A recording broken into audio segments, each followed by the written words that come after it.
সবাইকে স্বাগতম। আসসালামু আলাইকুম। আজকের আমাদের ক্লাসটি সাজানো হয়েছে সাধারণ গণিতের 17 অধ্যায় পরিসংখ্যানের সংক্ষিপ্ত প্রশ্ন নিয়ে। তো চলো শুরু করা যাক। আমাদের টপিক সাজানো হয়েছে পরিসংখ্যানের যতগুলো সংজ্ঞা নির্ভর সংক্ষিপ্ত প্রশ্ন আছে সেগুলোকে নিয়ে। প্রথমে লেখা আছে কেন্দ্রীয় প্রবণতা কী এবং কেন্দ্রীয় প্রবণতার পরিমাপগুলো কী কী। তো উত্তর লেখাই আছে এখানে যে অবিন্যস্ত উপাত্তসমূহ মানের ক্রম অনুসারে সাজালে উপাত্তসমূহের মাঝামাঝি মানের বা শ্রেণীর দিকে পুঞ্জীভূত হওয়ার প্রবণতাকে বলে কেন্দ্রীয় প্রবণতা। অর্থাৎ অবিন্যস্ত উপাত্ত মানে এলোমেলো উপাত্ত। এলোমেলো উপাত্তকে যদি আমরা মানের ক্রম অনুসারে অর্থাৎ ছোট হতে বড় আকারে যদি আমরা সাজাই, তাহলে দেখবা অনেকগুলো তথ্য যদি ছোট থেকে বড় আকারে সাজায় এবং ওগুলোর যদি আমরা গড় বের করতে যাই বা মধ্যক বের করতে চাই বা প্রচুরক যেটাই বের করতে যাই না কেন, তাদের উত্তরগুলা প্রায় অধিকাংশ ক্ষেত্রেই, প্রায় সব ক্ষেত্রে বা অধিকাংশ ক্ষেত্রেই মাঝামাঝিতে থাকে। যেমন অর্থাৎ এই যে মাঝামাঝি উত্তরগুলা পাওয়ার যে প্রবণতা, এটাকে বলবো আমরা কেন্দ্রীয় প্রবণতা। অতএব সংজ্ঞাটা একটু মুখস্থ করে ফেলবে যে কেন্দ্রীয় প্রবণতা কি। অবিন্যস্ত উপাত্তসমূহ মানের ক্রম অনুসারে সাজালে উপাত্তসমূহের মাঝামাঝি মানের বা শ্রেণীর দিকে পুঞ্জীভূত হওয়ার প্রবণতাকে বলি কেন্দ্রীয় প্রবণতা। কেন্দ্রীয় প্রবণতার পরিমাপ হলো তিনটি। একটা হলো গড়, মধ্যক এবং প্রচুরক। এই গড় কীভাবে আমরা বের করব পরবর্তী ক্লাসে পরবর্তীতে ডিটেলস বর্ণনা সহ এগুলো ব্যাখ্যা করা হবে। আশা করা যায় এটা বোঝা গেছে। এবার আমরা 2 নম্বরে যাই। মধ্যক কি? মধ্যক হলো কোনো পরিসংখ্যানের উপাত্তগুলো মানের ক্রম অনুসারে সাজালে যে মান উপাত্তসমূহকে সমান ভাগে বিভক্ত করে সেই মানে হলো উপাত্তগুলোর মধ্যক। অর্থাৎ এই মধ্যক মানে কি? মধ্যক মানে পরিসংখ্যানের উপাত্তগুলোকে সমান 2 ভাগ করবে। ছোট্ট করে আমরা বলি যে পরিসংখ্যানটা আসলে কি? পরিসংখ্যান কি? পরিসংখ্যান যেহেতু আসছে আর এখানে আরেকটা শব্দ আসছে উপাত্ত। উপাত্ত পরিসংখ্যান যদি আমাদের মতো করে বুঝতে চাই যে একাধিক সংখ্যা থাকবে, একাধিক কি থাকবে? সংখ্যা, একাধিক সংখ্যা থাকবে আর এগুলো একটা অর্থ প্রকাশ করবে। এই দুইটা কাহিনী যদি ঘটে তাহলে আমরা বলতে পারবো ওটা একটা পরিসংখ্যান। এগুলো একটা অর্থ প্রকাশ করবে, এগুলো একটা অর্থ প্রকাশ করবে। এই দুইটা কাহিনী যেখানে ঘটবে আমরা বলবো ওটা একটা কি? পরিসংখ্যান। যেমন আমি যদি বলি যে তোমাকে আমি বললাম যে আগামী 5 দিনের তাপমাত্রা তুমি কাউন্ট করে রাখবা, গণনা করে রাখবা। তুমি করলা একদিন 20 ডিগ্রি দেখলা, আরেকদিন দেখলা 22 ডিগ্রি, 23 ডিগ্রি, আরেকদিন 20 ডিগ্রি দেখলা, আরেকদিন 25 ডিগ্রি দেখলা, 5 দিনের তাপমাত্রা। তার মানে এখানে কিন্তু একাধিক আমার সংখ্যা আছে। একাধিক সংখ্যা বলতে আমি বুঝাচ্ছি একটার বেশি সংখ্যা, একের অধিক সংখ্যা, 2টা হইতে পারে, 3টা, 4টা, 5টা, এরকম যত ইচ্ছা তত হইতে পারে। এখানে আমরা দেখতে পাচ্ছি এখানে একাধিক সংখ্যা আছে আর এগুলো একটা অর্থ প্রকাশ করছে। এগুলো কি অর্থ বোঝায়? এগুলো তাপমাত্রা বোঝাচ্ছে। তার মানে একাধিক সংখ্যা থাকবে এবং ওগুলো একটা অর্থ প্রকাশ করবে। এই দুটা কাহিনী যার মধ্যে ঘটবে পুরা টার্মটাকে আমরা একলগে বলতে পারবো পরিসংখ্যান। এটা একটা পরিসংখ্যান। পরিসংখ্যানে তাহলে এই পরিসংখ্যানে কয়টা উপাত্ত আছে? 1, 2, 3, 4, 5। মানে পরিসংখ্যানের ভিতরের প্রত্যেকটা তথ্যকে বলা হয় এক একটা উপাত্ত। অর্থাৎ পরিসংখ্যান এবং উপাত্ত দুইটা আমরা বোঝা গেল। পরিসংখ্যান হলো পুরো লাইনটাকে আমরা একলগে পরিসংখ্যান বলবো আর ভিতরের প্রত্যেকটা সংখ্যাকে বলবো কি? উপাত্ত। এখন এখানে আমাদের মধ্যকের সংজ্ঞা বলা আছে যে কোনো পরিসংখ্যানের উপাত্তগুলো মানের ক্রম অনুসারে সাজালে যে মান উপাত্তগুলোকে সমান ভাগে বিভক্ত করে সেই মানে হলো উপাত্তগুলোর মধ্যক। ধরো আমি নিলাম 1, 2, 3, 4 আর 5, এটার মধ্যক কত? এই উপাত্তগুলোকে সমান ভাগে বিভক্ত করে এদিকে 2টা আর এদিকে 2টা, তাহলে 3 কিন্তু এই উপাত্তগুলোকে 2 দিকে সমান ভাগে বিভক্ত করে এদিকে 2টা যাচ্ছে, এদিকে 2টা যাচ্ছে, এক্ষেত্রে মধ্যক হলো 3।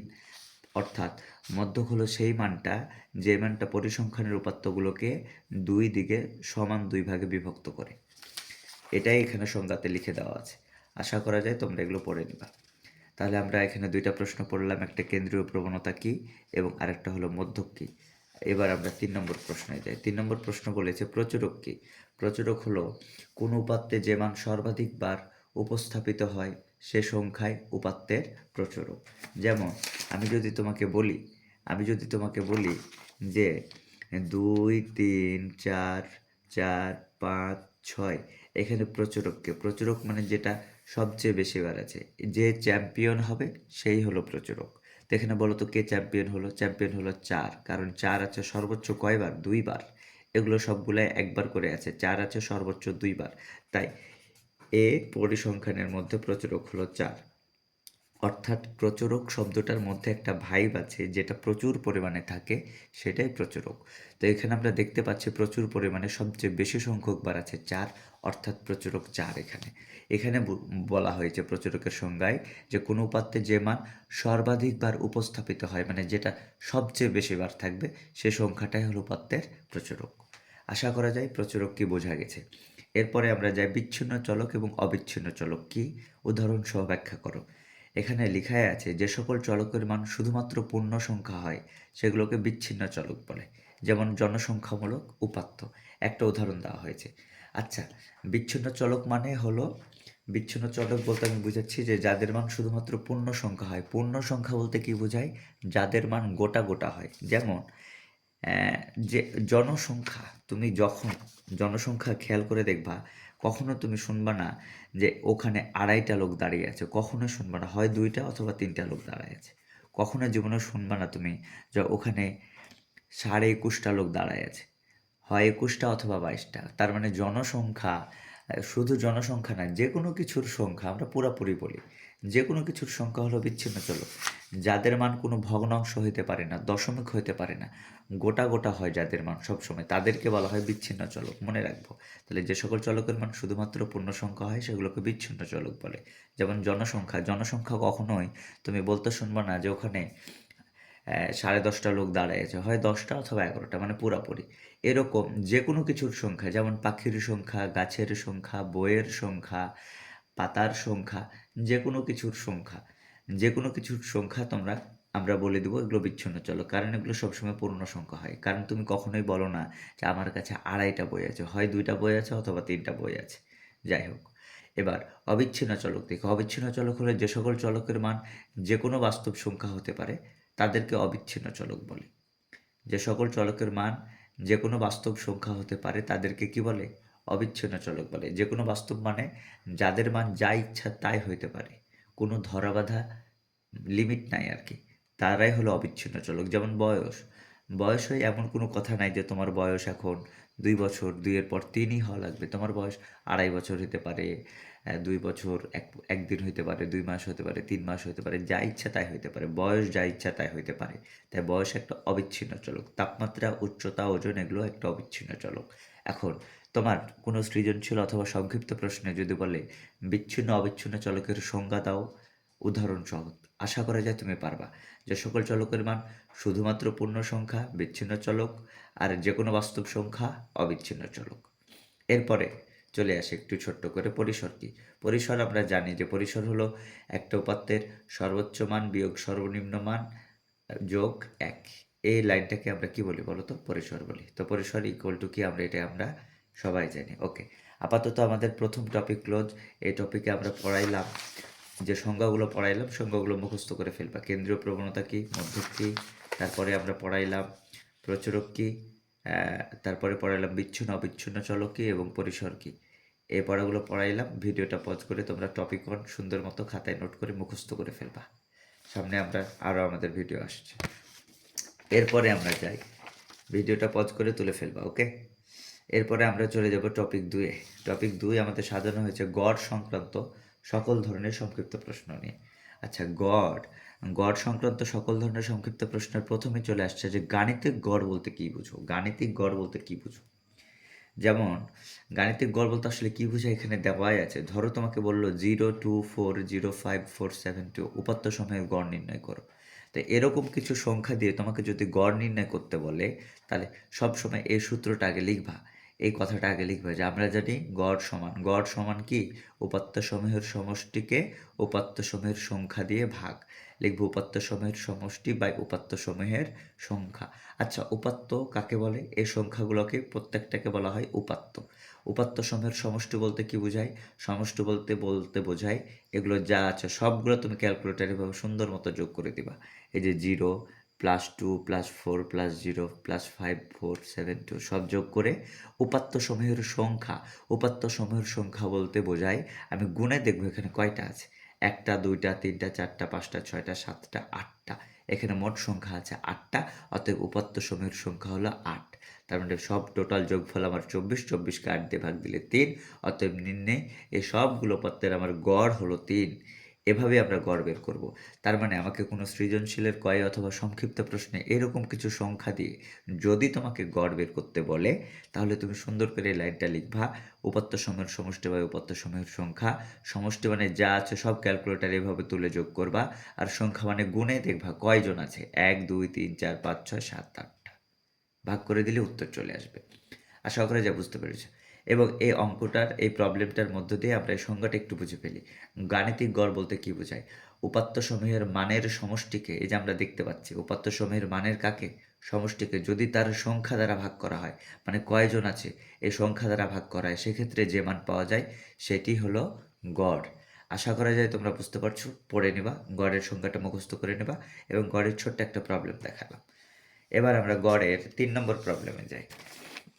এখানে আরেকটা প্রবলেম সাজানো হয়েছে যে এই উপাত্তগুলোর গড় নির্ণয় করো। গড় নির্ণয়ের প্রবলেম একই। আমরা জানি গড় সমান লিখব উপাত্তসমূহের সমষ্টি বা উপাত্তসমূহের সংখ্যা। এখন প্রবলেম হলো উপাত্তসমূহের সমষ্টির মধ্যে এখানে কিন্তু 2টা নেগেটিভ নাম্বার আছে, নেগেটিভ সংখ্যা আছে। থাকুক, ভয় পাওয়ার কোনো দরকার নেই। তুমি জাস্ট নরমালি ক্যালকুলেটরে তুলবা 4 + 0 + 2 প্লাস এরপরে -5, মাইনাস যেহেতু আছে তাই মাইনাসটাকে একটা প্রথম বন্ধনীর মধ্যে রাখলাম। তারপরে +3, তারপরে +4, তারপরে +6, তারপরে প্লাস, তারপরে কি -1 আছে, -1টা আরেকটা প্রথম বন্ধনীর মধ্যে রাখলাম। মানে মাইনাস থাকলে মাইনাসগুলোকে একটু ব্র্যাকেটের মধ্যে রাখবা প্রথম বন্ধনী। আবার সামনে পিছিয়ে দ্বিতীয় বন্ধনী দিলাম। এটা হলো উপাত্তসমূহের সমষ্টি বাই উপাত্তসমূহের সংখ্যা। গুণে দেখো কয়টা আছে, 1 2 3 4 5 6 7 8, 8টা আছে, তাই উপাত্তসমূহের সংখ্যা হবে 8। এগুলো সবগুলো ক্যালকুলেটরে তুমি তুলে ফেলবা। এগুলো সব ক্যালকুলেটরে তুলে ফেললে হয় 13/8। 13কে 8 দিয়ে ভাগ দিলে হয় 1.625, অতএব নির্ণয় গড় আমার 1.625। আশা করা যায় তোমরা উপাত্তসমূহের মধ্যে যদি নেগেটিভ নাম্বার থাকে, নেগেটিভ, তাও তবুও তোমরা গড় বের করতে পারবে। একই নিয়মে আমরা গড়গুলো সলভ করে ফেলবো। আশা করা যায় এটা তোমরা বুঝতে পেরেছো। গড়ের আমাদের 4 নম্বর যে প্রবলেমটা হলো, 4 নম্বর প্রবলেমটা দেখো, এখানে কিছু তোমাকে উপাত্ত দিয়ে দিয়েছে। আমাদের 4 নম্বর প্রবলেমে কিছু এখানে উপাত্ত দিয়ে দিয়েছে। উপাত্ত দিয়ে তোমাকে উপাত্তের একটা মান কিন্তু এখানে মিসিং আছে। দেখো 4 6, তারপর এখানে যে মানটা কত এক্সাক্ট দেওয়া নেই, ওটা অক্ষর দিয়ে দিয়েছে x 3 2 3 4 2, এবং একটা যে অক্ষর মিসিং দিয়েছে এবং উপাত্ত সময়ের গড় কিন্তু উল্লেখ করে দিয়েছে। এক্ষেত্রে গড় কত বলেছে 3। তারপরে তোমাকে প্রশ্ন ছুড়ে দিয়েছে যে উপাত্তের মানটা দেয়নি, x আকারে রেখেছে, ওই x এর মান কত। তার মানে এটা গড়ের অনেকটা উল্টা অঙ্ক তুমি বলতে পারো। আমরা সাধারণত গড় কেমনে করি, সবগুলো মান দেওয়া থাকে, তোমাকে বলে গড় করো। আগের প্রবলেম দুইটাতে আমরা দেখলাম সবগুলো যোগ করে যতটি আছে তত দিয়ে ভাগ। কিন্তু এই অঙ্কটাতে একটা ডাটা আমার মিসিং দিয়েছে, একটা ডাটা আমার যায় নাই, ওটা অক্ষরে দিয়ে ফেলেছে কিন্তু গড়ের মান উল্লেখ করেছে এবং ওই অক্ষরটার মান বের করতে বলছে। এক্ষেত্রে কীভাবে সলভ করবো দেখো, আমরা জানি গড় ইকুয়াল টু উপাত্ত সময়ের সমষ্টি বা উপাত্ত সময়ের সংখ্যা। এবার গড়ের মান কিন্তু দেওয়া আছে, যেহেতু গড়ের মান 3, তাই গড়ের নিচে লিখলাম আমরা 3, তারপরে ইকুয়াল দিলাম। এরপরে উপাত্ত সময়ের সমষ্টি মানে যা আছে সব ক্যালকুলেটারে যোগ দিবা। 4 + 6, এখান থেকে 6 প্লাস, তারপরে কি আছে x + 3, যা আছে সব যোগ করে উপাত্ত সময়ের সংখ্যা দিয়ে ভাগ। এখানে কয়টা উপাত্ত সময়ের সংখ্যা গুণে দেখো, 1 2 3 4 5 6 7 8 8। এরপরে দেখো সংখ্যাগুলো তুমি যোগ করে ফেলো। এই যে 4 6 3 2 3 4 2 যোগ দিলে কত হয় 24। লগে কিন্তু x আছে, x তো আর যোগ দেওয়া যাবে না, সংখ্যার লগে তার অক্ষর যোগ দেওয়া যাবে না, তাই সংখ্যাগুলো এক লগে যোগ দিয়ে লিখলাম 24 প্লাস অতিরিক্ত আমার থাকলো x বাই কত থাকলো বলো তো 8। এবার আমরা কি করব, সমীকরণের নিয়ম আমরা জানি যে ভাগ থাকলে লাথি দিলে পারে কি হয়ে যায়, সমীকরণের এপারে কি হয়ে যায়, গুণ হয়ে যায়। 8 কিন্তু এখানে ভাগ আছে, দাগের নিচে, মানে 8 এখানে ভাগ আছে। একটা কথা মনে রাখবা, যারা তোমরা জানো না যে সমীকরণ মানে সমানের এপার ওপারে কার লগে কার সম্পর্ক, যোগকে যদি আমরা সমানের এপার থেকে ওপারে লাথি মারি তাহলে ওটা হয়ে যায় বিয়োগ, যোগকে লাথি মারলে হয় বিয়োগ, বিয়োগকে লাথি মারলে কি হয় যোগ, আর গুণকে লাথি মারলে হবে ভাগ, আর ভাগকে লাথি দিলে হবে কি বলো তো গুণ। তার মানে ভাগের লগে গুণের সম্পর্ক, গুণের লগে ভাগের, ভাগের লগে গুণের, যোগের লগে বিয়োগের, বিয়োগের লগে যোগের। এটা হলো সমীকরণের পক্ষান্তরের নিয়ম কানুন, ঠিক আছে, যেটাকে আমাদের ভাষায় আমরা বলি লাথি। ওকে, এখানে 8 আছে দাগের নিচে মানে ভাগ, তার মানে 8কে যদি আমি লাথি দিই তাহলে 8টা এপারে গুণ হয়ে গেল, এই যে এই কারণে লেখা আছে 3 গুণ 8। তাহলে এপারে থাকলো কত, 8 যদি এপারে চলে আসে থাকলো 24 প্লাস এক্স থাকলো, 3 8 কত হয় 24, ইকুয়াল টু কত থাকলো 24 প্লাস এক্স। এবার এক্স এর মান দরকার, মানে 24কে আবার লাথি দেবো, এই 24 এখানে কিছু নাই মানে যোগ, লাথি দিলে এবারে কি হয়ে যাবে বিয়োগ, তাহলে 24 বিয়োগ 24, 24 থেকে 24 বাদ দিলে কত হয় 0, অতএব আগে এক্স লিখলাম আর 24 থেকে 24 বাদ দিলে 0, অতএব এখানে এক্স এর মান কত আসছে 0।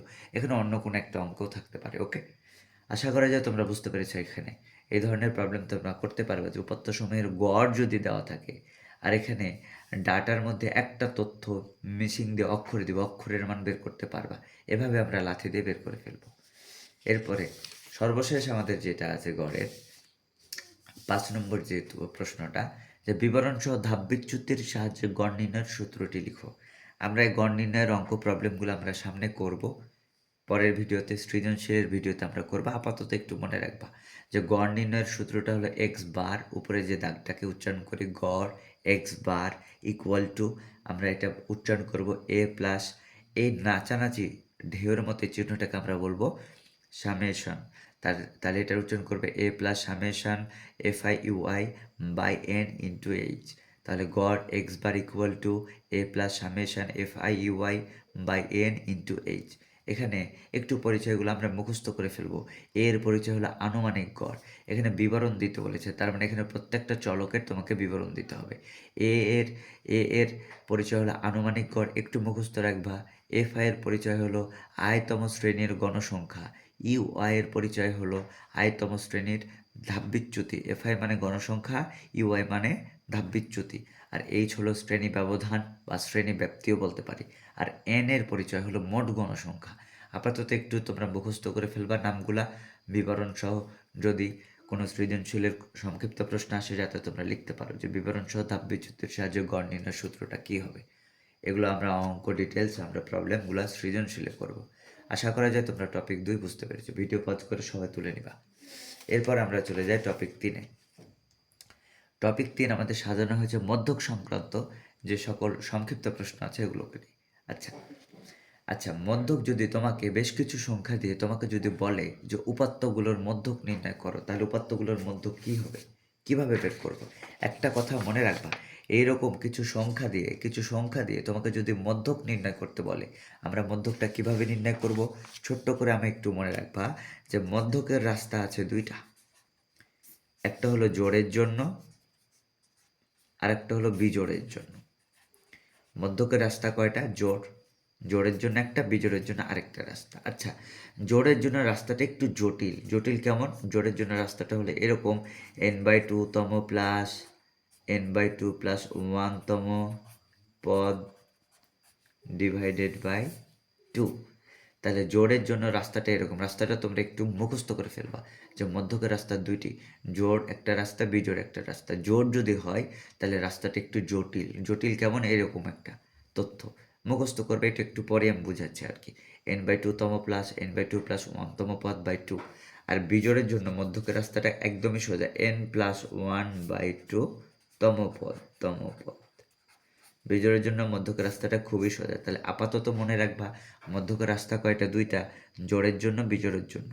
জোড়ের রাস্তাটা একটু জটিল, একটু বড় কেমন, একটু মুখস্থ করে ফেলো, n/2 তম প্লাস n/2 প্লাস 1 তম পদ বাই 2। আর বিজোড়ের রাস্তাটা একটু সোজা, n+1/2 তম পদ। আচ্ছা চলো আমরা শুরু করি। একটা মধ্যকে জোড়ের এবং বিজোড়ের দুইটারই আমরা অঙ্ক প্রবলেমগুলো সলভ করব। প্রথমে একটু কথা বলি যে কিছু সংখ্যা দিয়ে তোমার যদি বলে যে মধ্যক নির্ণয় করো, মধ্যক নির্ণয়ের প্রথম কাজ হলো তোমাকে উপাত্তগুলো মানের ঊর্ধ্বক্রমে সাজাইতে হবে। যে উপাত্তগুলো আছে উপাত্তগুলোকে তোমাকে মানের ঊর্ধ্বক্রমে সাজানো একদম ফরজ কাজ।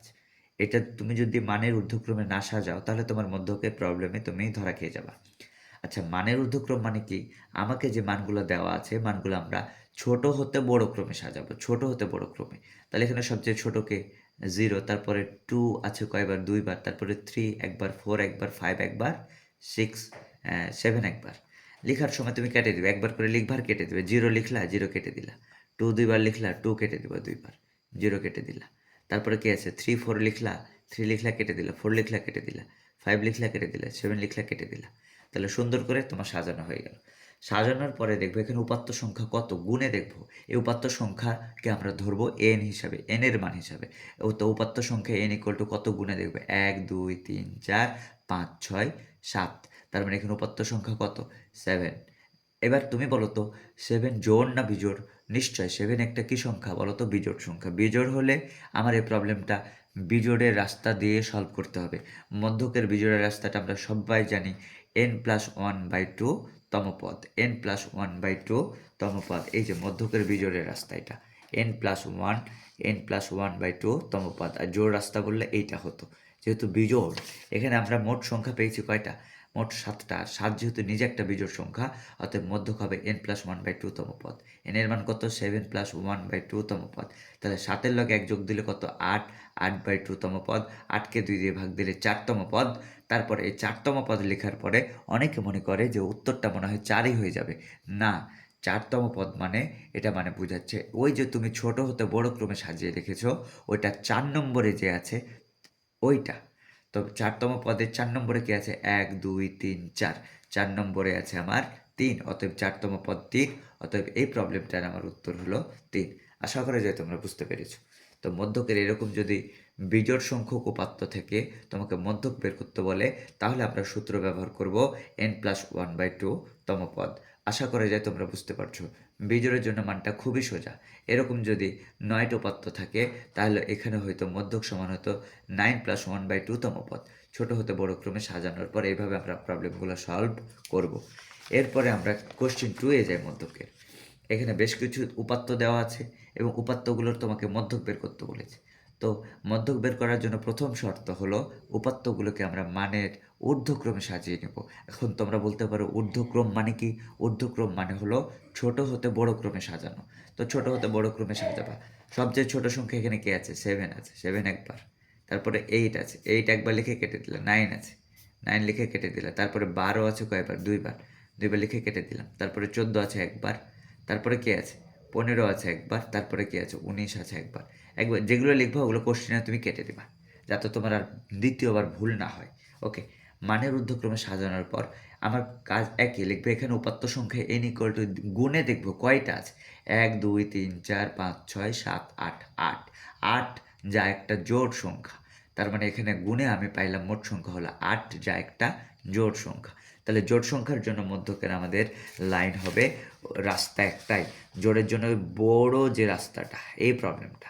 তাহলে ওই প্রবলেমটাই লিখেছি, মধ্যক ইকুয়াল টু n/2 তম প্লাস n/2 প্লাস 1 তম পদ ডিভাইডেড বাই 2। এবার n এর মান কত? এখানে দিব 8, 8/2 প্লাস 8/2 প্লাস 1 তম পদ ডিভাইডেড বাই 2। এখানে n এর জায়গায় আমরা 8 বসাই দিলাম। 8 এই যে এখানে পেয়েছি গুণে। এবার বলো তো 8কে 2 দিয়ে ভাগ দিলে হয় 4 তম, আর 8কে 2 দিয়ে ভাগ দিলে 4, তার লগে 1 যোগ। তাহলে এখানে কত হয়? 5 তম। 4 তম পদ যোগ 5 তম পদ বাই 2। অনেকে কি করে 4 তম পদ আর 5 তম পদ যোগ করে এখানে লিখে ফেলে 9 তম পদ।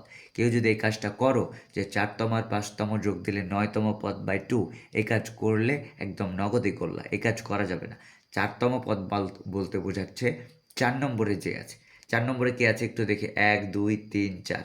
4 তম পদ এখানে হলো 12। 5 তম পদ 1 2 3 4 5। 5 তম পদ এখানে কত? 12। তাহলে 4 তম পদও এখানে 12, 5 তম পদও কত? 12। তাহলে 12 যোগ 12 ডিভাইডেড বাই 2। তাহলে 12 12 যোগ দিলে 24 ডিভাইডেড বাই 2 ভাগ দিলে কত? 12। অতএব এই জোড়ের এই মধ্যকের প্রবলেমটার উত্তরও আমার 12। আশা করা যায় জোড় প্রবলেমগুলো পারবা। এরকম যদি তোমার গুণে তুমি উপাত্ত পাও 10টা, তাহলে এই সূত্র দিয়ে 10/2 তম প্লাস 10/2 প্লাস 1 তম পদ দিয়ে আমার অঙ্কটা সলভ হয়ে যাইতো। তবে মধ্যকের জন্য মনে রাখতে হবে যে মানের ঊর্ধ্বক্রমে অর্থাৎ ছোট হতে বড় ক্রমে সাজানো একদমই ফরজ। সাজাতেই হবে, না সাজালে অঙ্ক আমার ভুল হয়ে যাবে। ওকে, আশা করা যায় বুঝতে পারছো। এরপরে মধ্যকের আমাদের 3 নম্বর যে প্রবলেমটা আছে, যে বিবরণ সহ বিন্যস্ত উপাত্তের মধ্যক নির্ণয় সূত্রটা লিখো। এখন তোমরা বলবা যে এটা কোত্থেকে আসলো। আপাতত মুখস্থ করবা। আমরা সৃজনশীল অংশে মধ্যকের এই সূত্র নিয়ে আমরা ডিটেলস কথাবার্তা বলবো। মধ্যক সমান এখানে কি লিখে আছে, L plus n/2 minus F C into H by F M. তাহলে মধ্যক নির্ণয় সূত্রটি বিবরণ সহ লিখতে বললে আগে মধ্যক নির্ণয়ের এই সূত্রটা তোমাকে মুখস্থ করে ফেলতে হবে। L plus n/2 minus F C into H by F M. L plus মুখস্থ করে ফেলবা। এল এর পরিচয় কি, মধ্যক শ্রেণীর নিম্ন সীমা। এন এর পরিচয় হলো মোট গণসংখ্যা। এফসি আর এফএম, এফসি হলো মধ্যক শ্রেণীর পূর্ববর্তী শ্রেণীর ক্রমযোজিত গণসংখ্যা, আর এফএম হলো মধ্যক শ্রেণীর গণসংখ্যা, এইচ হলো শ্রেণীব্যাপ্তি। এখন অনেকে প্রশ্ন করবা যে এফএম মানে মধ্যক শ্রেণীর গণসংখ্যা, মধ্যক শ্রেণীর পূর্ববর্তী শ্রেণীর ক্রমযোজিত গণসংখ্যা, এগুলোর অর্থ কিছুই বুঝিনি। এগুলোর অর্থ আমরা সৃজনশীল অংশ যখন করতে যাব তখন আমরা এগুলো ব্যাখ্যা করব। আপাতত তোমরা কি করবা, যদি কোনো সৃজনশীলের বা সংক্ষিপ্ত প্রশ্নতে 2 মার্কের জন্য আসে, সূত্রটা আর বিবরণটা মুখস্থ করে ফেলবা। আমরা এগুলো সৃজনশীলে ব্যাখ্যা করব। আশা করা যায় বুঝতে পেরেছে। এরপরে আমাদের মধ্যকের যে 4 নম্বর কোশ্চেনটা আসছে যে এইরকম তোমাকে একটা ছক দিয়ে দিবে। ছক দিয়ে তোমাকে ছকের উপর বলতে পারে যে মধ্যক শ্রেণীর মধ্যমান নির্ণয় করো, অথবা তোমাকে বলতে পারে মধ্যক শ্রেণীর পরবর্তী শ্রেণীর উচ্চসীমা কত, মধ্যক শ্রেণীর পূর্ববর্তী শ্রেণীর মধ্যমান কত, যা ইচ্ছা তাই বলতে পারে। মধ্যক শ্রেণী নিয়ে কিছু একটা বলবে একটা ছকের উপর মধ্যক শ্রেণী নিয়ে কিছু যদি বলে তোমাকে বের করতে, তাহলে প্রথমে তুমি কি করবা, মধ্যকের জন্য ছকের উপর যদি মধ্যক শ্রেণীর মধ্যমান, মধ্যক শ্রেণীর পরবর্তী শ্রেণীর উচ্চসীমা, নিম্নসীমা, মধ্যমান, যেটাই বলুক না কেন, মধ্যক শ্রেণী নিয়ে কিছু যদি বলে তোমাকে, তাহলে তোমাকে মূল কথা হলো শ্রেণীব্যাপ্তিক গণসংখ্যার লগে তোমাকে এরকম একটা ফালি দিয়ে দিতে হবে, খাড়া দিয়ে দিতে হবে। এটার নাম দিবা তুমি ক্রমযোজিত গণসংখ্যা। তো শ্রেণীব্যাপ্তি আমার থাকবে, শ্রেণীব্যাপ্তি ছক থেকে যা আছে কপি, গণসংখ্যা ছক থেকে যা আছে কপি। শ্রেণীব্যাপ্তি কাকে বলে, এত থেকে এত, এত থেকে এত, এই যে রেঞ্জ, এটাকে আমরা পরিসংখ্যানের ভাষায় বলবো শ্রেণীব্যাপ্তি। 40 থেকে 45, 46 থেকে 51। মনে করো আমি তোমাদের এখানে তোমাদের ক্লাসে ওজনের কথা জিজ্ঞেস করছি, বলছি যে 40 থেকে 45 কেজি ওজনের মধ্যে কতজন আছো, তখন তোমরা হাত তুললা 3 জন। তারপর আমি বললাম 46 থেকে 51 কেজি এর মধ্যে কতজন আছো, তোমরা হাত তুললা 5 জন। তারপরে বললাম 52 থেকে 57 কেজি কতজন আছো, তোমরা হাত তুললা 12 জন। এই যে এত থেকে এতকে আমরা গণিতের ভাষায় পরিসংখ্যানের ভাষায় বলি শ্রেণীব্যাপ্তি, আর এত থেকে এতের মধ্যে যতজন আছে এটাকে আমরা বলি গণসংখ্যা। এই পুরাটাকে আমরা বলি একটা পরিসংখ্যান। তাই এই পরিসংখ্যানের মধ্যক শ্রেণী নিয়ে যদি কোনো প্রশ্ন দেয়, তাহলে তোমার প্রথম কাজ হবে শ্রেণীব্যাপ্তি থাকবে কপি, গণসংখ্যা থাকবে কপি, আর একটা অতিরিক্ত লাইন দিবা। এই অতিরিক্ত লাইনটার নাম দিবা তোমরা ক্রমযোজিত গণসংখ্যা। এখন অনেকে বলবা যে ক্রমযোজিত গণসংখ্যা বানাবো কিভাবে? বানানোর নিয়ম হলো, প্রথমে যেটা আছে এটা লিখে ফেলবা। 3 আছে, 3 লিখলা। তারপরে এই কানাকানি কর্ণ বরাবর কি করবা, যোগ দিবা। 3 আর 5 যোগ দিলে হলো 8, 8 আর 12 যোগ দিলে হলো 20, 20 আর 10 যোগ দিলে কত, 30, 30 আর 7 যোগ দিলে কত, 37। এভাবে আমরা বের করব। ক্রমযোজিত গণসংখ্যা হলো পরপর আমরা যোগ করব। 3টা এখানে 3 বসে গেল, তারপর কানাকানি যোগ করে এর নিচে মান বসায় দেবো। 3 আর 5 যোগ দিলে 8, 8 আর 12 যোগ দিলে 20। এভাবে তোমরা এগুলো বানাই ফেলতে পারবা ক্রমযোজিত। এরপর আমরা কি করব, বানানোর লগে আমরা এই যে সর্বশেষ মানটাকে আমরা বলবো এন এর মান। সর্বশেষ মানটা হলো আমার মোট গণসংখ্যা, সব যোগ করে আমরা কি পেলাম, কি পেয়েছি, 37, অর্থাৎ এন এর মান হলো 37। এই এন এর মানকে আমরা মধ্যক শ্রেণীর যে কোনো প্রবলেমে আমরা এন এর মানকে 2 দিয়ে ভাগ করব, n/2, অর্থাৎ 37কে 2 দিয়ে ভাগ দিলে হয় 18.5। তো লোক সংখ্যা কোনো দিন, এন মানে গণসংখ্যা, তো সংখ্যা কোনো দিন দশমিক হইতে পারে না, সংখ্যা কোনো দিন দশমিক হইতে পারে না। তুমি কখনো বলবা না যে এখানে 18.5টা লোক দাঁড়ায় আছে, হয় 18টা অথবা 19টা। তার মানে এই 18.5কে আমরা ঢেউ দিয়ে ইকুইভ্যালেন্ট আকারে ধরে ফেললাম, যেটা 19-এর সমতুল্য। ঢেউ দিয়ে আমরা ধরে ফেলবো যে 18.5কে আমরা গোটা করে ধরলে কত, 18.5 না ধরে আমরা 19 ধরে ফেললাম। এবার তুমি দেখবা যে 19 কার পেটে আছে, 19 কার পেটে আছে। আচ্ছা, কার পেটে আছে বলতে আমি কি বোঝাচ্ছি, ক্রমযোজিত মানে কি বোঝায়, ছোট্ট করে আমি বলি। এখানে 3 বলতে শুধু এখানে 3 নাই, 3 বলতে বোঝাচ্ছে এখানে 1ও আছে, 2ও আছে, এবং তার সর্বশেষ পরিমাণ, সর্বশেষ উপাত্ত 3 এর মধ্যে আছে। 3-এর পরে আর কেউ এখানে আর নাই।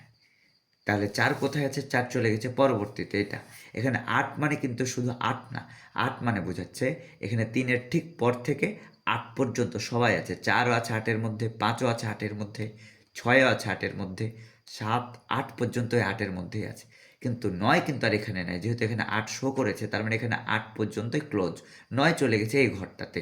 9, 10, 11, 12, 13, 14, 15, 16, 17, 18, 19, 20 পর্যন্ত এখানেই আছে। 20 এর পরে 21 চলে গেছে আমার 30 এর ঘরে। 21, 22, 23, 24, 25, 26, 27, 28, 29, 30 পর্যন্ত সবাই 30 এর ঘরে। 31 চলে গেছে এই ঘরে। এই ঘরে 31, 32। আশা করা যায় ক্রমযোজিতের কার ঘরে কত আছে বুঝতে পারছো। তাহলে বলো 19 কার পেটে আছে? 19 নিশ্চয়ই 20 এর পেটে আছে। তাহলে ছোট্ট করে 19 যেটার পেটে আছে, 19 কার পেটে আছে? 20। তাহলে কোন শ্রেণী? এটার জন্য শ্রেণী কত পড়ছে? শ্রেণী পড়ছে আমার 52 থেকে 57। তার মানে লিখলাম যে 19 আমার পড়ছে 19 যা 52 থেকে 57 শ্রেণীতে অবস্থিত। অতএব মধ্যক শ্রেণী কত? 52 থেকে 57। অতএব তোমাকে এরকম ছক দিয়ে যদি বলে মধ্যক শ্রেণী কত নির্ণয় করো, তাহলে মধ্যক শ্রেণী কত নির্ণয় করার জন্য এই ছকের উপর মধ্যক শ্রেণী কত নির্ণয় করার জন্য তোমাকে এই ছকের শ্রেণীব্যাপ্তি থাকবে, গণসংখ্যা থাকবে। নতুন করে একটা লাইন দিতে হবে ক্রমযোজিত গণসংখ্যা। ক্রমযোজিত গণসংখ্যার লাস্টে তুমি একটা মান পাবা। এই মানটাকে ধরবো n এর মান এবং এই মানটাকে n/2 করবো, অর্থাৎ এই মানটাকে 2 দিয়ে ভাগ করব। n/2 করে 2 দিয়ে ভাগ দিলে এই 37কে 2 দিয়ে ভাগ দিলে পাবা একটা মান পালা। এই মানটা দেখবা কার পেটে আছে? 18 দশমিক, দশমিক থাকলে পুরোপুরি ধরে ফেলবা। 18.5কে পুরোপুরি ধরলে কত হয়? 19। 19 আছে আমার বিশের পেটে। তাহলে 19 কোন শ্রেণীতে পড়ছে আমার? 52 থেকে 57 শ্রেণীতে। অতএব মধ্যক শ্রেণী হলো 52 থেকে 57। আশা করে যে মধ্যক শ্রেণী বের করতে পারবা। অনেকে তোমাকে শুধু মধ্যক শ্রেণী বের করতে না, মধ্যক শ্রেণীর বলল মধ্যমান কত। তাহলে তোমাকে যদি বলে যে মধ্যক শ্রেণীর মধ্যমান কত, এভাবে তোমাকে আগে মধ্যক শ্রেণীটা বের করতে হবে। বের করার পরে আমরা মধ্যমানটা এভাবে বের করব। আমরা যেহেতু মধ্যক শ্রেণী পাইলাম 52 থেকে 57, অতএব মধ্যক শ্রেণীর মধ্যমান কত হবে? তাহলে 52 থেকে 57-র মধ্যমান কত? এই যে তোমরা পেয়েছিলে 52 থেকে 57 যে পাইলাম মধ্যক শ্রেণীটা, মধ্যমান কাকে বলে? মধ্যমান হলো এই দুইটা সংখ্যার মাঝামাঝি কোনো একটা সংখ্যা। তো মধ্যমান কেমনে করে? একটা শ্রেণীর মধ্যমান বের করার নিয়ম হলো এই এই ছোট মান আর বড় মান এর সামনে পিছে যা আছে এগুলো সবগুলোকে যোগ করে 2 দিয়ে ভাগ। এই ছোট মানকে আমরা বলি নিম্নসীমা, বড় মানকে আমরা বলি উচ্চসীমা, পুরাটাকে আমরা বলি শ্রেণীব্যাপ্তি। তো এই শ্রেণীব্যাপ্তির ছোট মানটাকে আমরা বলি নিম্নসীমা, বড় মানটাকে বলি আমরা উচ্চসীমা। তো শ্রেণীর মধ্যমান কেমনে বের করি? মধ্যমান হলো একটা শ্রেণীব্যাপ্তি থেকে শ্রেণীর মধ্যমান হবে এর সামনে পিছনে যেগুলো আছে যোগ করে 2 দিয়ে ভাগ। অতএব 52, 57 যোগ করে 2 দিয়ে ভাগ দিলে হয় 54.5। অতএব মধ্যক শ্রেণীর মধ্যমান হলো 54.5। যদি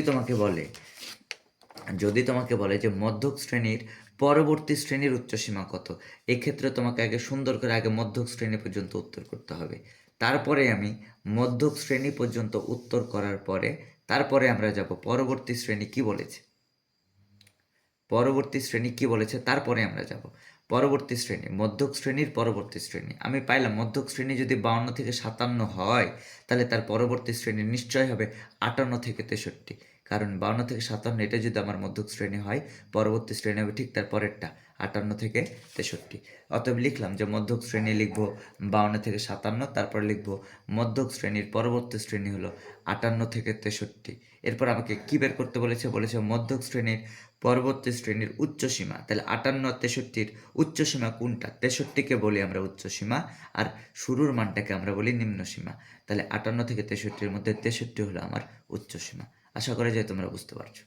যদি তোমাকে বলে যে মধ্যক শ্রেণীর পূর্ববর্তী শ্রেণীর মধ্যমান কত, এক্ষেত্রেও তোমাকে সুন্দর করে ছক এঁকে n/2 করে তোমাকে আগে মধ্যক শ্রেণী বের করাই লাগবে। 52 থেকে 57 হলো আমার মধ্যক শ্রেণী। এরপরে যাব প্রশ্ন কী চেয়েছে? প্রশ্নে চেয়েছে পরবর্তী। তাহলে বলো তো 52 থেকে 57-র এই প্রশ্নে চেয়েছে পূর্ববর্তী। 52 থেকে 57-র পূর্ববর্তীকে 46 থেকে 51। তারপরে লিখব মধ্যক শ্রেণীর পূর্ববর্তী শ্রেণী হলো 46 থেকে 51।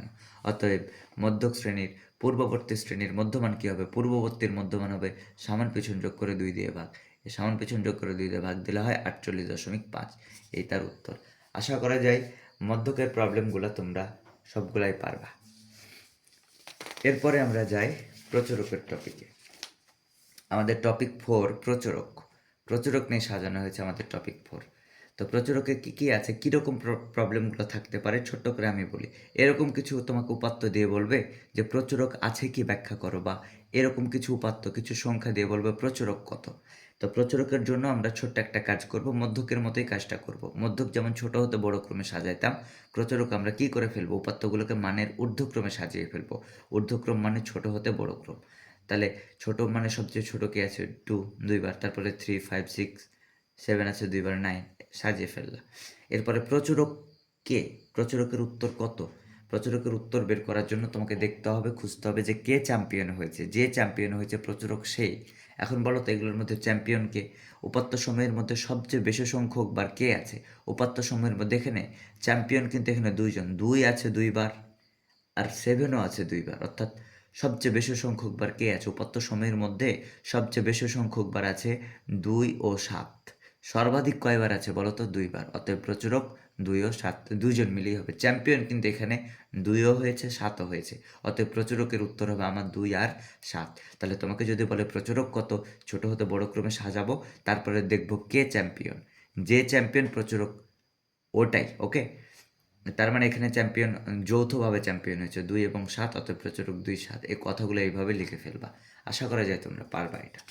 এরপরে প্রচুরকের আমরা 2 নম্বর যে প্রবলেমটা সাজানো হয়েছে, যে এখানে বেশ কিছু সংখ্যা দিয়ে তোমাকে বলেছে উপাত্ত সমূহের প্রচুরক কত। তো উপাত্তগুলোকে আমরা কি করেছি, মানের ঊর্ধ্বক্রমে সাজিয়েছি, ছোট হতে বড় ক্রমে সাজিয়েছি। এরপর আমরা দেখলাম এখানে কোনো চ্যাম্পিয়নই নাই। কারণ প্রচুরক বলতে আমরা খুঁজি যে কে চ্যাম্পিয়ন হয়েছে, যে চ্যাম্পিয়ন হবে সেই প্রচুরক। কিন্তু এখানে দেখো কেউ চ্যাম্পিয়ন হয় নাই, সবাই একবার করে আছে। 0 একবার, 1 একবার, 2 একবার, 3 একবার, 5 একবার, 6 একবার। এখানে কেউ রিপিট নাই, পুনরাবৃত্তি নাই। অর্থাৎ এক্ষেত্রে আমি বলবো এক্ষেত্রে কেউই চ্যাম্পিয়ন না। অতএব এই ক্ষেত্রে আমরা বলবো প্রচুরক নেই। তো কথাটা কিভাবে লিখবো? এভাবে লিখবো, উপাত্ত সময়ের মধ্যে কোন উপাত্তের পুনরাবৃত্তি নেই। পুনরাবৃত্তি মানে কোনো রিপিটই নাই। অতএব আমরা বলতে পারি উপাত্ত সময়ের প্রচুরক নেই। এই প্রবলেমটাতে উপাত্ত সময়ের প্রচুরক নেই। এছাড়া তোমাকে যে প্রবলেমটা থাকতে পারে, তোমাকে বলতে পারে বিবরণ সহ প্রচুরক নির্ণয় সূত্রটি লিখো। এক্ষেত্রে আমরা কি করব? এক্ষেত্রে আমরা বলবো আমরা জানি প্রচুরক সমান, প্রচুরকের এই সূত্রটা লিখে ফেলবো, L plus F1 by F1 plus F2 into H। এখন অনেকে বলবে সূত্রটা কিভাবে অ্যাপ্লাই করব, কিভাবে কি, এগুলো আমরা সৃজনশীল অংশে আমরা দেখব। আপাতত কি করবা, সূত্রটা মুখস্থ করে ফেলবা যে প্রচুরক নির্ণয়ের সূত্রটা কি। প্রচুরক সমান আমরা লিখব L plus F1 by F1 plus F2 into H। L হলো প্রচুরক শ্রেণীর নিম্ন সীমা, F1 হলো প্রচুরক শ্রেণীর গণসংখ্যা বিয়োগ পূর্ববর্তী শ্রেণীর গণসংখ্যা, F2 হলো প্রচুরক শ্রেণীর গণসংখ্যা বিয়োগ পরবর্তী শ্রেণীর গণসংখ্যা। তাহলে ভালো করে দেখো, 1 মানে বোঝায় পূর্ববর্তী আর 2 মানে বোঝায় পরবর্তী, আর H হলো শ্রেণী ব্যবধান বা শ্রেণী ব্যাপ্তি। আশা করা যায় তোমরা বুঝতে পারছো। এই তথ্যগুলো বিবরণ সহ একটু মুখস্থ করে ফেলবা। আবারও বলছি, 1 মানে হলো পূর্ববর্তী আর 2 মানে হলো পরবর্তী।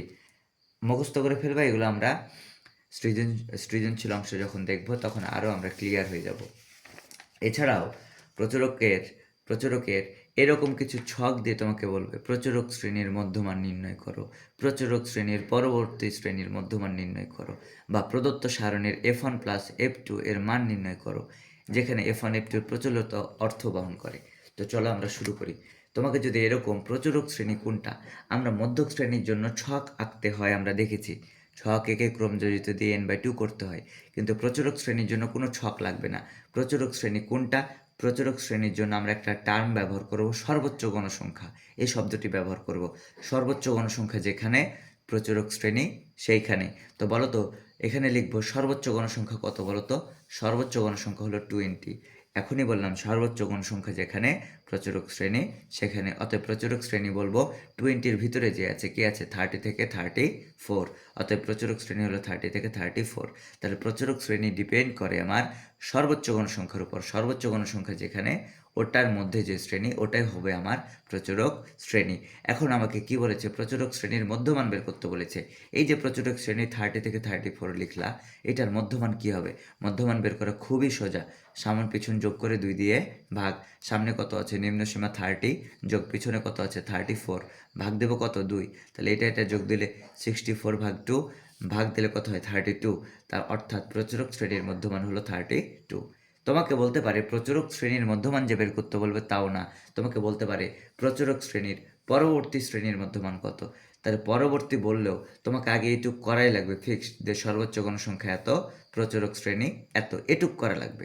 এবার এটুক করার পরে আমাকে যদি বলে পরবর্তী, তাহলে বলো প্রচুরক শ্রেণী যদি হয় 30 থেকে 34, তাহলে বলো 30 থেকে 34, তাহলে পরবর্তী শ্রেণী হবে কত, পরবর্তী শ্রেণী হবে ঠিক তার পরেরটা। তাহলে প্রচুরক শ্রেণী যদি হয় 30 থেকে 34, তাহলে পরবর্তী শ্রেণী হবে ঠিক তার পরেরটা 35 থেকে 39। তো পরবর্তী শ্রেণীর মধ্যমান বলেছে। তো চলো একটু দেখি পরবর্তী শ্রেণীর মধ্যমান। প্রচুরক শ্রেণীর পরবর্তী শ্রেণী তাহলে কত, বলো প্রচুরক শ্রেণীর পরবর্তী শ্রেণী ঠিক তার পরেরটা 35 থেকে 39। প্রচুরক শ্রেণী যদি 30 থেকে 34 হয়, তাহলে পরবর্তী শ্রেণী হবে 35 থেকে 39। লিখে ফেলবো আমরা যে প্রচুরক শ্রেণীর পরবর্তী শ্রেণী হলো 35 থেকে 39। তাহলে প্রচুরক শ্রেণীর পরবর্তী শ্রেণীর মধ্যমান কী হবে, পরবর্তী শ্রেণীর মধ্যমান হবে এই পরবর্তীটা জবাই করে ফেলবা। কেমনে জবাই করব, মধ্যমান জবাই করা নিয়ে হলো সামন পিছন যোগ করে 2 দিয়ে ভাগ, ভাগ দিলে কত 37। আশা করা যায় তোমরা পারবা। এরপর আমাদের লাস্ট কোশ্চিন ছিল যে ছক থেকে আমাদের বলেছে যে f1 প্লাস f2 এর মান কত। যেমন এই প্রবলেমটা আমাদের বলেছে যে প্রদত্ত সারণী f1 প্লাস f2 এর মান নির্ণয় করো, যেখানে f1 ও f2 প্রচলিত অর্থ বহন করে। আচ্ছা, f1 আর f2 কী অর্থ বহন করে আমি ছোট্ট করে বলি। f1 মানে বুঝায় প্রচুরক শ্রেণীর গণসংখ্যা। বলো তো 1 আগে না 2 আগে, এভাবে আমরা মনে রাখবো। f1 f2 ঠ্যাঙে আছে 1 আর 2, বলো 1 আগে না 2 আগে, 1 আগে। তাই f1 মানে বলবো সর্বোচ্চ গণসংখ্যা বিয়োগ আগেরটা, সর্বোচ্চ থেকে আগেরটা বাদ দিলে আমরা এটাকে বলবো f1।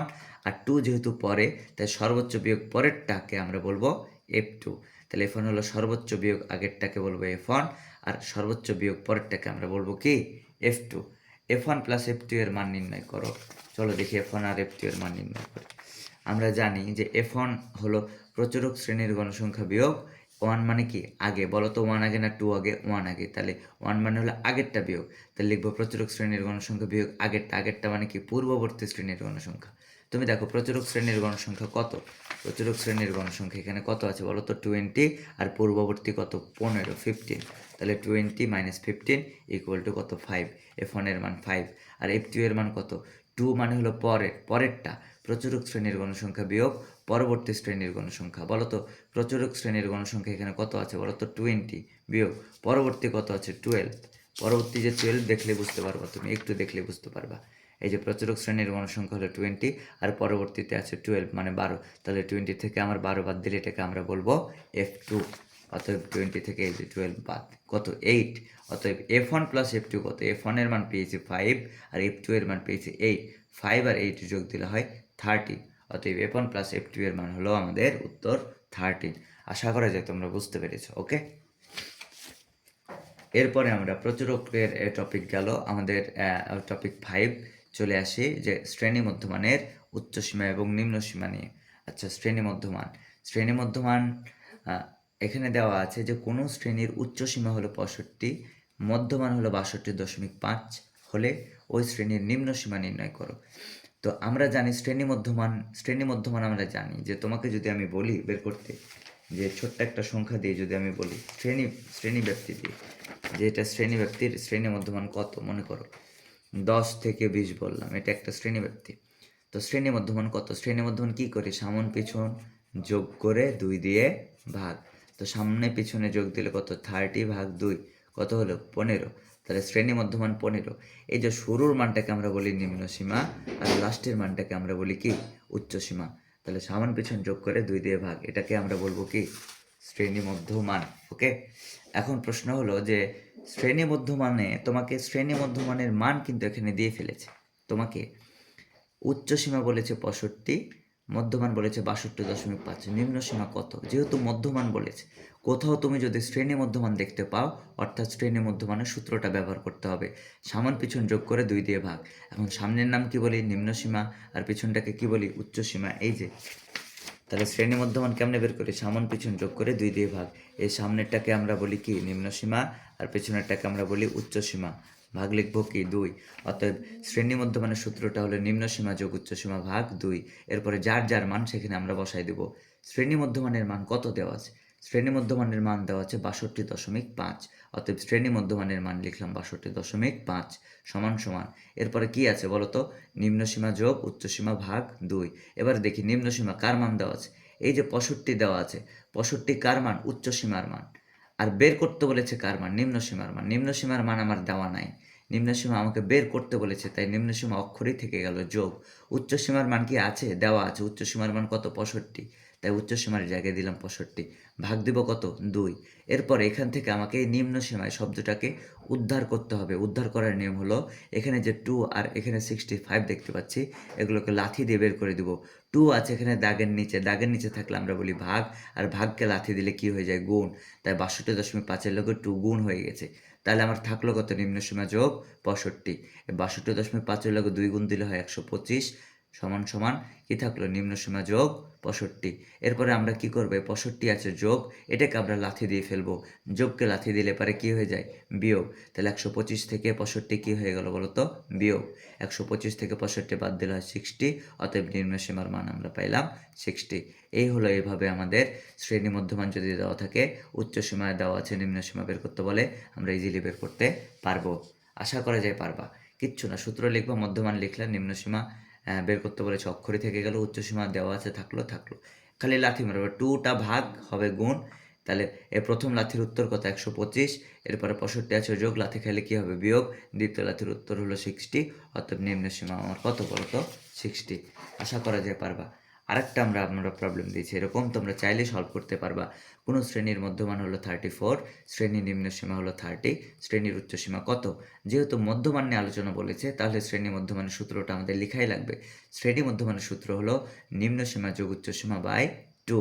এবার বলো শ্রেণী মধ্যমানের মান কত বলেছে? 34। তাহলে এটার মান 34 ইকুয়াল টু, বলো তো নিম্ন সীমা কত বলেছে? 30। তাই নিম্ন সীমা লিখলাম 30 যোগ উচ্চ সীমা বলে না, উচ্চ সীমা তোমাকে বের করতে বলেছে, তাই উচ্চ সীমা অক্ষরই থেকে গেল। ভাগ কত হলো বলো তো? 2। এরপর এখান থেকে আমাকে উচ্চ সীমা বের করতে হবে। তো উচ্চ সীমা কীভাবে বের করব? 2 আছে ভাগ, 2কে যদি লাথি মারি তাহলে ভাগকে লাথি মারলে কি হয়? গুণ। তাহলে এবারে কি হয়ে যাবে? 34 গুণ 2। তাহলে এরপরে থাকলো 30 যোগ উচ্চসীমা। 34-এর লগে 2 গুণ দিলে কত হয়? 68। 30 যোগ উচ্চসীমা। এরপরে 30 আছে কি বলতো? যোগ। লাথি খাইলে এবারে কি হয়ে যাবে বলতো? বিয়োগ। কারণ যোগকে লাথি মারলে কি হয়? বিয়োগ হয়। 68 বিয়োগ 30 বাদ দিলে কত? 38। অতএব উচ্চসীমার মান আমার 38। আশা করা যায় পারবা। 2বার লাথি, মানগুলো বসায় 2বার লাথি। 2 আছে ভাগ, এরপরে কি হয়ে যাবে? গুণ। একটা উত্তর পাইলাম। এরপর যোগ, লাথি খেলে কি হয়ে যাবে বলতো? বিয়োগ। আশা করা যায় এগুলো মধ্যমানের প্রবলেমগুলো তোমরা সলভ করতে পারবা। এরপরে আমরা যাই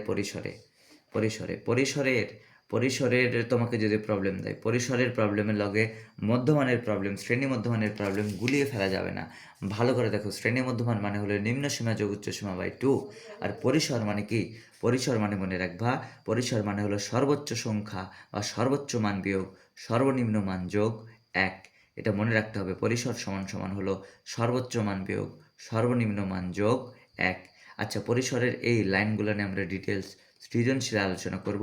আপাতত একটু দেখে ফেলি এটা।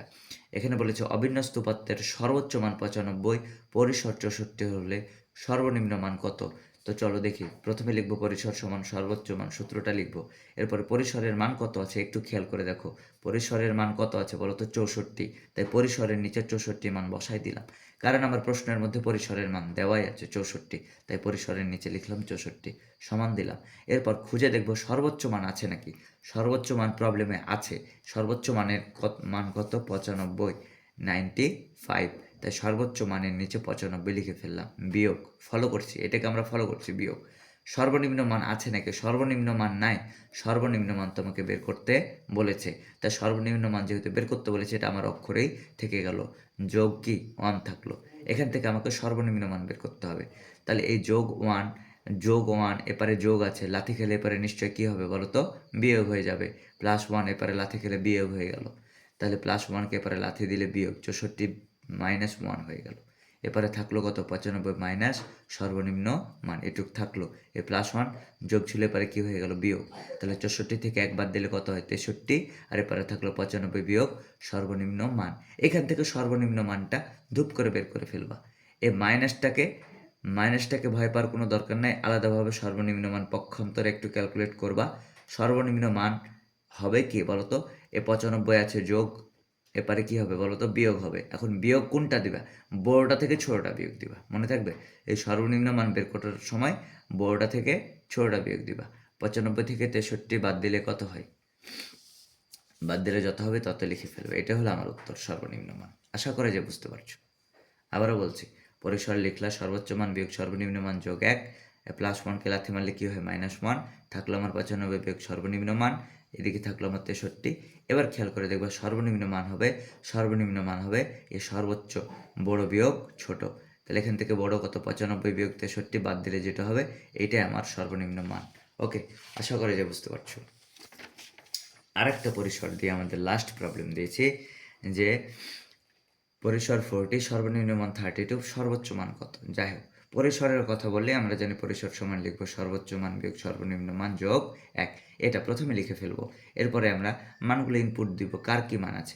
পরিসরের মান কত আছে 40, তাই পরিসরের নিচে লিখলাম 40 সমান সমান কে লিখবো, সর্বোচ্চ মান বিয়োগ সর্বনিম্ন মান যোগ 1। এবার দেখে সর্বোচ্চ মান কোথাও আছে নাকি, সর্বোচ্চ মান কোথাও নাই। তাহলে সর্বোচ্চ মান আমার অক্ষরেই থেকে গেল, কারণ এর মান আমাদের প্রশ্নে দেওয়া নাই।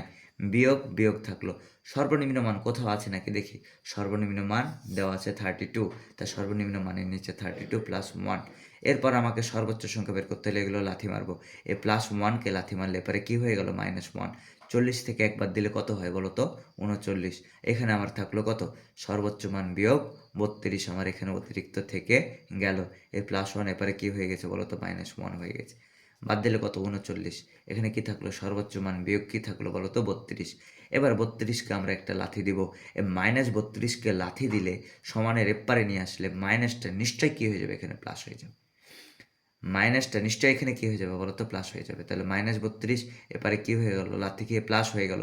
তাহলে 39 + 32, সর্বোচ্চ মান কত, 71। অতএব সোজা করে লিখলে সর্বোচ্চ মান আমার কত বলো তো, 71। তাহলে এই ক্ষেত্রে সর্বোচ্চ মান কী হচ্ছে, এই মাইনাসটা লাথি খেয়ে এপারে কী হয়ে যাচ্ছে বলো তো, প্লাস হয়ে যাচ্ছে। আর সর্বনিম্ন মান বের করতে গিয়ে কী হবে, এ নিশ্চয় যেন 95 আছে যোগ এপারে বিয়োগ। তো বিয়োগ কীভাবে দিব, সর্বোচ্চ বিয়োগ, বড় বিয়োগ ছোট দিব। 95 আছে যোগ, লাথি খেলে এপারে কি বিয়োগ, বিয়োগটা কীভাবে দিব, বড় বিয়োগ ছোট বিয়োগ দিব। বড়কে 95 বড়, ছোটকে 63 ছোট। তাহলে 95 থেকে 63 আমরা বাদ দিয়ে ফেলবো। তো সর্বনিম্ন মানে তুমি খেয়াল করে দেখো এখানে কী হয়ে যাচ্ছে, লাস্টে বিয়োগ হয়ে যাচ্ছে, কারণ যোগকে লাথি মারলে কী হবে, বিয়োগ। বিয়োগ কাকে দিব, বড় থেকে ছোট বিয়োগ দিব।